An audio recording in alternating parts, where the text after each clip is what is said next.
नमस्कार मंडळी, स्वागत आहे तुमचं पुन्हा एकदा माझ्या नवीन व्हिडिओमध्ये. चला, आज बनवलं होतं इडली सांबर. इडल्या तर इकडे तयार आहेत. चला म्हटलं सांबरची रेसिपी तुमच्यासोबत शेअर करावी. असं जर सांबर तुम्ही बनवलं ना तर अगदी हॉटेलसारखं लागतं आणि खायला पण याची चव आहे ना अगदी भारी लागते.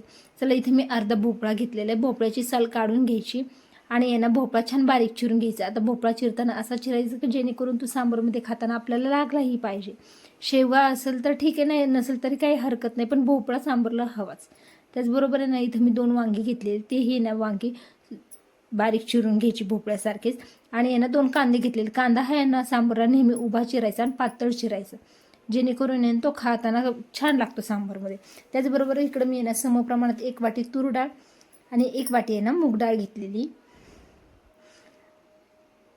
तर इकडं कुकरमध्ये आहेत ना भाज्या छान स्वच्छ धुवून घेतलेल्या आहेत. त्याचबरोबर मी आहे ना डाळ ही स्वच्छ धुवून घेतलेली आहे. आणि अर्धा चमचा याच्यामध्ये आपल्याला हळद टाकून आहे ना कुकरच्या भांड्यामध्ये एक 4 ते 5 शिट्ट्यांमध्ये ना छान शिजलं जातं, मऊसूत शिजली जाते ही डाळ छान शिजली की सांबर छान होतं. आता इकडे डाळ छान शिजलेली, आपल्याला रवीच्या साह्याने ना ही डाळ छान फेटून घ्यायची. आता त्याचबरोबर मी इकडे आहे ना पातेलं तापायला ठेवलं. त्याच्यामध्ये ना एक 4 ते 5 चमचे तेल टाकायचं. जिरी मोहरीची फोडणी द्यायची. तेल छान गरम झालं ना की याच्यामध्ये जिरी मोहरीची फोडणी द्यायची. मोहरी छान तडतडली की याला आपल्याला ना 5 ते 6 हे लाल मिरच्या घ्यायच्यात. काय होतं सांबारमध्ये हे दिसायला खूप छान दिसतात. 10 ते 12 आहे ना आपल्याला कढीपत्त्याची पाने लागणार आहेत, तेही त्याच्यामध्ये टाकायचे. आणि कढीपत्ता छान तडतडला ना की त्याच्यामध्ये आपल्याला टाकायची मेन इन्ग्रेडियंट चिंच. सांबारमध्ये चिंच ही खूप महत्त्वाची, त्याशिवाय सांबार हे अपूर्णच आहे. आता आपल्याला ना हे छान तडतडली कढीपत्ता की आपल्याला याच्यामध्ये ना चिंच टाकायची. आता चिंच ना छान तेलामध्ये तळली गेली पाहिजे. 1 सेकंदभर अशी छान तळून घ्यायची. त्यानंतर ना आपल्याला याच्यामध्ये टाकायचा आहे मसाला. आता इथं मी ना 2 चमचे सांबार मसाला आणि 1 चमचा लाल तिखट घेतलेलं आहे.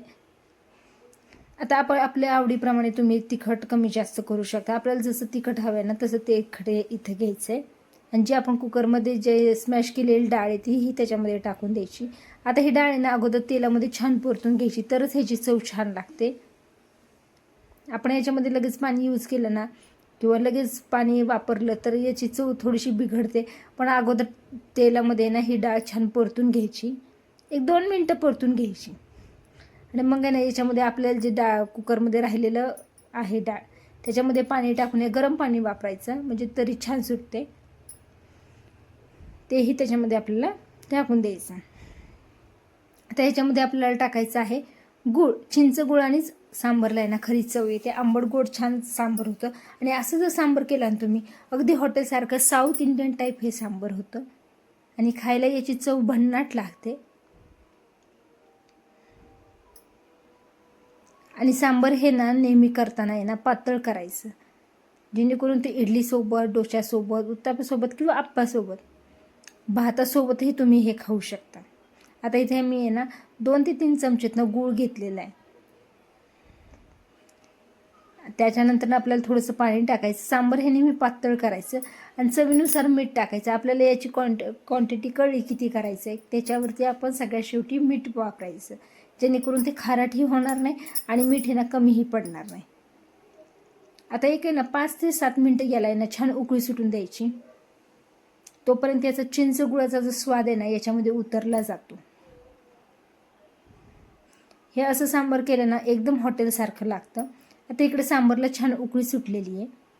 तुम्ही बघू शकता याचा टेक्स्चर, याचा कलर आणि याचा पातळपणा, थिकनेसपणाही बघू शकता तुम्ही कसं झालेलं आहे. आणि खरंच खायला हे ना खूप छान लागते. आणि चला, व्हिडिओ आवडल्यास आहे ना तुम्ही कमेंटमध्ये नक्की सांगा तुम्ही बनवलेलं सांबर कसं झालंय आणि खायला कसं लागतंय. व्हिडिओ आवडल्यास लाईक करा आणि आपल्या चॅनलला सबस्क्राईब केलं नसेल तर सबस्क्राईब करायला नक्कीच विसरू नका. चला, भेटूया अशाच नवनवीन रेसिपीसाठी. लाईक, शेअर्स आणि सबस्क्राईब करा. बाय.